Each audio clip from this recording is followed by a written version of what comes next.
नमस्कार to everyone, this is Neha Rajput. Again we are here to learn something.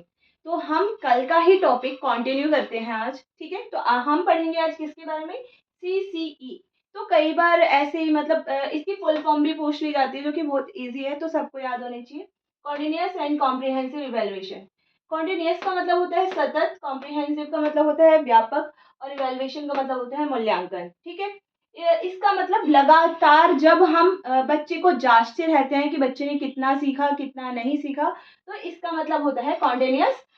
और उसका हर तरीके से उसको जांचना है ना, इवेल्युएशन हर, क्योंकि डेवलपमेंट कैसे होता है, ओवरऑल होता है ना। तो आप किसी एक चीज का, केवल इंटेलिजेंसी का नहीं, उसके बिहेवियर का भी, सोशली भी और इमोशनली भी, तो हर तरीके से इवेल्युएट करते हैं। तो इसीलिए व्यापक आया है इसके अंदर, कॉम्प्रिहेंसिव आया है। अब सोचिए क्यों कॉन्टिन्यूअस हम इवेलुएट करेंगे। इवेल्युएशन कॉन्टिन्यूअस इसीलिए किया जाता है क्योंकि लर्निंग हमारी कॉन्टिन्यूअस है।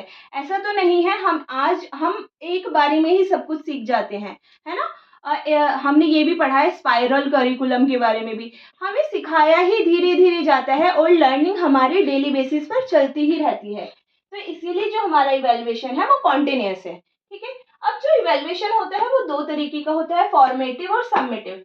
फॉर्मेटिव को हिंदी में रूपात्मक बोलते हैं, सम्मेटिव को संकलित बोलते हैं, ठीक है। अब देखिए फॉर्मेटिव का मतलब, फॉर्म मतलब बनाना, ठीक है।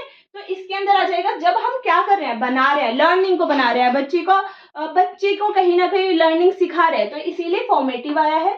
ये न्यू असेसमेंट के अंदर आता है, तो न्यू मेथड आ जाएगा। सम्मेटिव जो है वो पुराना है, ओल्ड है।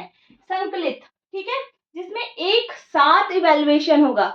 इसमें धीरे धीरे करके बीच बीच में पूरे साल बच्चे का इवेल्युएशन होता रहता है। इसमें आएगा ड्यूरिंग, देखिए ये थर्ड पॉइंट जो है इसका, ड्यूरिंग टीचिंग लर्निंग प्रोसेस, मतलब जब आप बच्चे को सिखा रहे हो और बच्चा सीख रहा है, टीचिंग लर्निंग प्रोसेस वही तो होता है, ठीक है। तो उस दौरान फॉर्मेटिव असेसमेंट किया जाएगा, इवेल्युएशन किया जाएगा।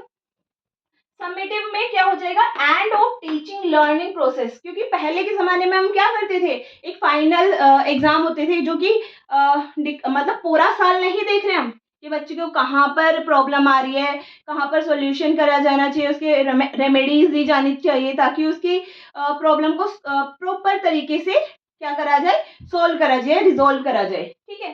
तो फॉर्मेटिव आया है न्यू में, और ये टीचिंग लर्निंग के दौरान हम करते रहेंगे। और जो सबमिटिव आएगा वो हम एंड ऑफ टीचिंग करेंगे, है ना।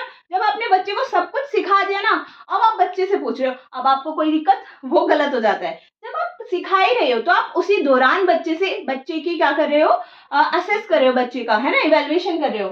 फिर आ जाएगा इम्प्रूव टीचिंग लर्निंग। ये कहीं ना कहीं लर्निंग को भी इम्प्रूव करता है और टीचिंग को भी, क्योंकि जब अगर फॉर एग्जाम्पल आपने किसी मेथड से बच्चे को सिखाया है ना, उस मेथड से बच्चे को नहीं समझ में आया, तो आप नए मेथड का यूज करोगे, तो इससे आपकी टीचिंग भी इम्प्रूव होगी और बच्चे की लर्निंग तो इम्प्रूव हो ही रही है, क्योंकि उसे पहले एक कंसेप्ट आता नहीं था।